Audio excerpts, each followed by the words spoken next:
Si Kay Brosas, tuwan-tuwa. Si Iyang Venerasyon, tuwan-tuwa.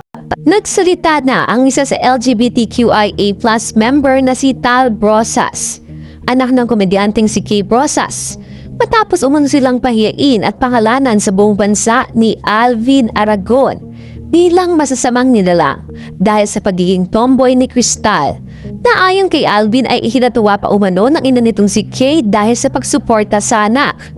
Hindi na nakapagtimpi pa si Tal Brosas at bumuelta na rin kay Alvin Aragon. My name is Tal and I'm the daughter of Kay Brosas, and I wanted to make this video kasi I think there's something going on with this guy. And hindi ko alam kung anong nangyari sa kanya, pero of course, dahil dinefend ako ni Mommy, dinefend ko din siya on her end. Dahil hindi naman niya deserve na duru-duruin mo lang siya at in-name-drop mo lang siya ng ganun-ganun lang. So first of all, kuya, lahat ng religion, hindi lang Christianity. And as someone na galing sa Catholic school for like how many years? Ever since grade 1. Galing akong Catholic school hanggang college. Wala akong na-pick up sa Bible, wala akong na-pick up sa teachings ni Lord na you have to hate people, you have to be arrogant, and you have to condemn other people on behalf of God. So literally, Diyos ka ba? Dahil you're not in the right position to judge anyone. You're not in the right position to impose your beliefs on anyone. And lastly, you're not in the right position to act like you control everyone's life. So sinabi ko to sa Facebook post ko, lahat ng religion, mapa Islam, Christianity, Hinduism, Buddhism, you name it all, iisa ang sinasabi.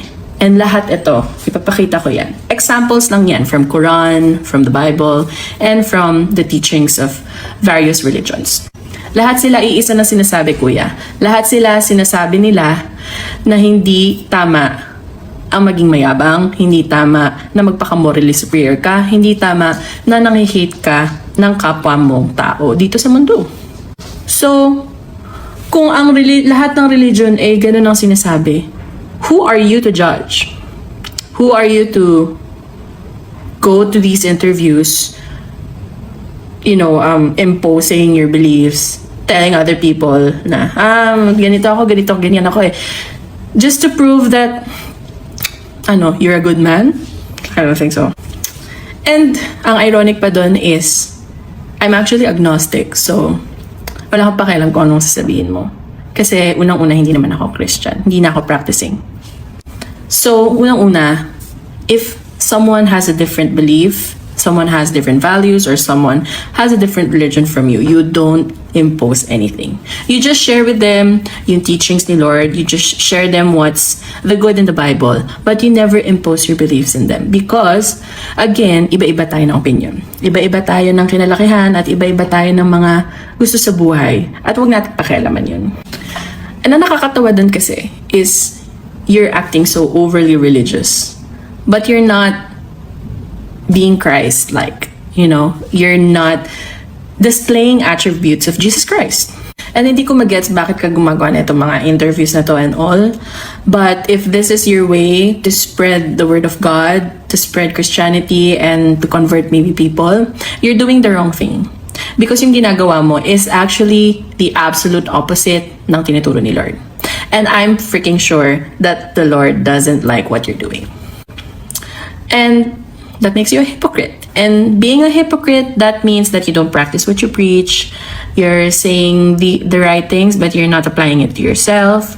You're declaring that you're a holy man. You're declaring this type of like a godly man that you are, but you are actually not. And ang nakakatawa doon and ang ironic doon is tinalo mo pa yung mga atheists or non-religious people na wala silang religion, but they have so much humility, they have so much compassion, they help people, they help the community.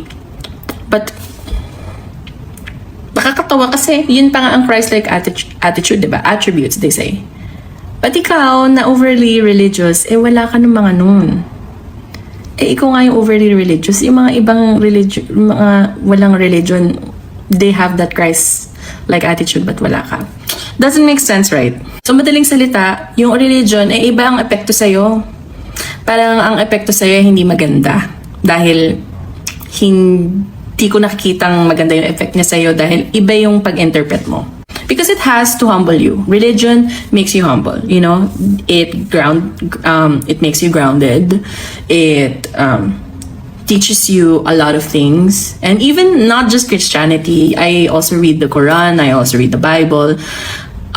Because I'm non-religious, like in general. So I try to, you know, I try to read here and there because, you know, it's an interesting world that we live in. So I like to explore different religions and they teach the same thing, the same good things that we have to do in this world. So, as I can see, ginagamit mo lang naman talagang weapon yan just to spread your hate and your homophobia. And kung ano man mga, hindi ko alam kung anong mindset mo, narinig ko din kasi na meron kang sinasabi din na about sa, yung sa mga bra, sa mga, I don't know, hindi kita magets kuya. And lastly, alam ko, wala naman nangyari sa akin. Hindi naman ako, sabi nga naman ko, hindi naman ako nag-addict, hindi naman ako nagsusugal, hindi naman ako napariwara. So, I don't know why are you so hateful to us na wala naman kaming ginagawa. We're just living our truth. And pinalaki ako ni mami na maayos. Wala naman siyang ginawang masama sa akin na masasabi ko na dapat ko siyang itakwil or dapat ko siyang i-condemn or something. You don't condemn people. And ikaw, sobrang dali lang sa'yo mag-condemn ng ibang tao kahit hindi mo naman sila kilala at hindi mo naman alam kung anong pinagdadaanan nila. So again, in short, hindi masamang tao or hindi naging masamang ina yung nanay ko just because tinanggap niya ako bilang tomboy. Okay? And hindi ko talaga mag-gets kung anong point mo. Pero humahaba na to and I don't wanna waste any more time. So, kuya, kung gusto mong i-save yung ibang tao, kung gusto mong mag-preach about the word of God, siguro ang una-una mong gawin talaga is i-apply mo siya sa sarili mo. Yun lang, piece of advice. Thank you.